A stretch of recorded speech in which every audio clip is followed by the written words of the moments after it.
warahmatullahi wabarakatuh. Apa kabarnya anak ustazah semua? Ustazah berharap kita semua masih diberikan kesehatan oleh Allah Subhanahu wa ta'ala. Amin ya rabbal alamin. Kali ini kita masuk tema 2, yaitu menyayangi tumbuhan dan hewan. Subtema 1, manfaat tumbuhan bagi kehidupan manusia. Pembelajaran 4, 5, dan 6. Baik anak-anak ustazah, kita buka halaman 18, pembelajaran 4. Dengarkan ustazah baik-baik. Kamu pasti pernah melakukan kesalahan, baik yang disengaja maupun yang tidak disengaja. Salah satu tanaman yang tumbuh di halaman rumah Nina adalah bunga mawar. Nina sangat menyukai bunga ini karena aroma dan warnanya. Meskipun demikian, Nina berhati-hati saat menyentuhnya. Bunga mawar memiliki duri yang tajam. Nina jadi teringat salah satu dongeng yang pernah dibacakan ibu. Anak-anak ustazah boleh membaca cerita tentang bunga mawar yang berjudul Kaktus yang Suka Menolong pada halaman 18 sampai halaman 19. Anak ustazah, dari cerita Kaktus yang Suka Menolong, bunga mawar berani mengakui kesalahannya kepada kaktus. Bagaimana denganmu? Pernahkah kamu melakukan kesalahan kepada orang lain? Apa yang kamu lakukan setelah menyadari bahwa kamu telah melakukan kesalahan? Apakah kamu meminta maaf? Seperti yang telah kita pelajari pada pembelajaran sebelumnya, bahwa manusia tidak dapat hidup sendiri. Kita hidup saling membutuhkan. Kadang kita juga berbuat salah kepada orang lain. Walaupun perbuatan itu tidak disengaja, tetapi orang lain mungkin merasakan kerugian. Oleh karena itu, meminta maaf perlu dilakukan. Mengucapkan maaf memerlukan keberanian dan kebesaran hati. Kita sebaiknya mengakui bahwa kita berbuat kesalahan terlebih dahulu. Setelah itu, kita ucapkan permintaan maaf. Jangan pernah merasa malu untuk meminta maaf. Jika kita berani meminta maaf, orang lain akan menghargai kita. Orang yang mau mengakui kesalahannya dan meminta maaf adalah orang yang hebat. Saat meminta maaf, lakukan dengan tulus hati. Jika orang meminta maaf kepada kita, maafkan dengan ikhlas. Kalian juga harus berjanji di dalam hati untuk menghindari melakukan kesalahan yang sama. Pagi ini ada pelajaran olahraga di kelas Nina. Tony datang terlambat. Ia terburu-buru menuju lapangan. Tak sengaja Tony menginjak kaki Nina. Nina memaafkan Tony dan meminta agar Tony tidak mengulangi kesalahannya. Tony pun berjanji untuk lebih berhati-hati. Nina dan Tony kembali mengikuti pelajaran olahraga dengan tertib. Kegiatan olahraga hari ini yaitu gerakan memutar dan meliukkan badan. Nina dan teman-teman melakukan gerakan tersebut. Gerakan ini dapat dikombinasikan dengan beberapa gerakan lainnya, misalnya dengan memutar lengan. Selain pemaaf, Nina juga sering mendoakan kedua orang tuanya. Selain mendoakan keluarganya, Nina juga selalu mendoakan teman baiknya. Teman baiknya namanya Deli. Deli berteman baik dengan Nina sejak masih di kelas 1.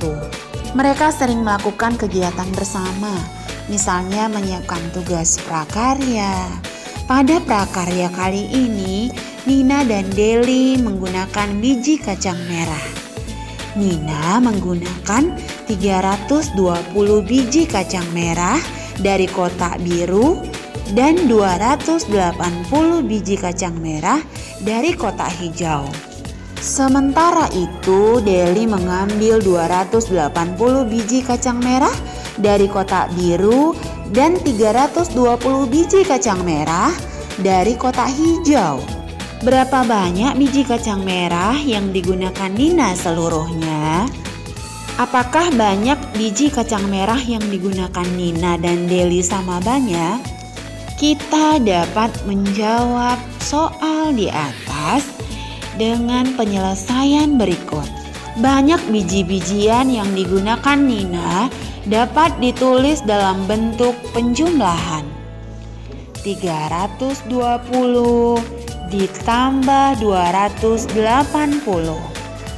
sama dengan 0 ditambah 0, 0. 2 ditambah 8, 10. 0, simpan 1 di atas. 1 ditambah 3, 4. 4 ditambah 2, 6. Hasilnya 600. Jadi Nina menggunakan 600 biji kacang merah. Banyak biji-bijian yang digunakan Deli dapat ditulis dalam bentuk penjumlahan. 280 tambah 320 sama dengan titik-titik. Berdasarkan sifat pertukaran penjumlahan, jumlah biji kacang merah yang digunakan Deli adalah 600. Jadi, Nina dan Deli menggunakan biji kacang merah sama banyak. Berbagai tumbuhan bermanfaat bagi manusia. Ada tumbuhan yang dapat dimanfaatkan sebagai tanaman obat. Obat-obatan dari tumbuhan itu dikenal sebagai obat tradisional. Ayo sebutkan tumbuhan yang dapat dimanfaatkan sebagai obat tradisional. Selesai membuat prakarya, Nina dan Deli beristirahat sambil mendengarkan ibu menceritakan dongeng tentang tanaman jarak dari Danu. Silahkan anak-anak ustazah baca dongeng tanaman jarak pada halaman 27. Dari cerita dongeng yang kita baca, merawat tumbuhan dengan baik merupakan salah satu bentuk sikap terhadap makhluk hidup ciptaan Tuhan. Banyak cara yang dapat kita lakukan untuk berbuat baik kepada makhluk hidup. Di antaranya adalah 1. Berbuat baik kepada sesama manusia dapat dilakukan dengan menghargai, menghormati, dan mendoakan orang lain. Berbuat baik kepada hewan dapat dilakukan dengan memberi makan dan merawat hewan yang dipelihara, serta tidak menangkap atau melukai hewan yang hidup bebas di alam. Yang ketiga, berbuat baik kepada tanaman dapat dilakukan dengan rajin menyirami, merawat, dan tidak merusak tanaman. Dengan begitu, tanaman dapat tumbuh dengan subur. Tanaman yang daunnya sudah terlalu lebat dapat kita pangkas. Dengan begitu, tumbuhan dapat memberikan kesejukan tanpa mengganggu aktivitas manusia. Banyak manfaat yang dapat kita rasakan jika selalu berbuat baik kepada tanaman.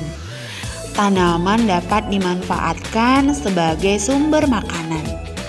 Tanaman yang berdaun lebat dapat memberi kesejukan jika panas matahari terasa terik.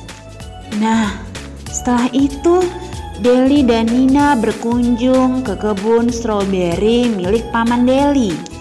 Mereka membantu Paman memetik stroberi dan meletakkannya ke dalam keranjang. Keranjang Deli berisi 92 stroberi, sedangkan keranjang Nina berisi 348 stroberi. Berapakah jumlah stroberi yang dipetik Deli dan Nina? Kalimat matematika sesuai soal di atas adalah 92 ditambah 348 sama dengan titik-titik. Kamu dapat mengerjakan penjumlahan di atas dengan sifat pertukaran. 92 ditambah 348